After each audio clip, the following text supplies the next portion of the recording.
Nkwanirizzaako gwe munnange akyagyekuumiddeko ensi Buganda anti munnange ensi Buganda kuno kwe kwaffe Kabanda Musoke owennabalanga obukoba kyaggwe akaala amatendo nze nkubuuzaako nateera olunaku lwaleero kansuubire nti munnange oli bulungi kankulage amakulu g'amannya n'ebigakwatako era n'ebika mwe gava naawe ofeeyo okuzuula amakulu agali mu linnya lyo. Erinnya Wagaba.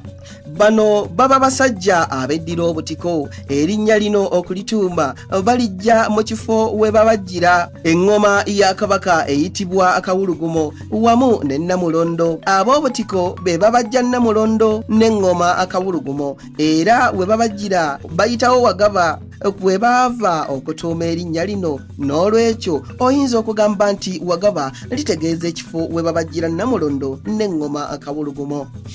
Abange ebyo nno osiibisuseekaawo wabula munzikirize nzire ennabalanga bukoba kyaggwe tuddiŋŋana ate mu kitundu ekirala ng'ate munnange nkuwa ebirala. Ayi Katonda kuuma Namulondo.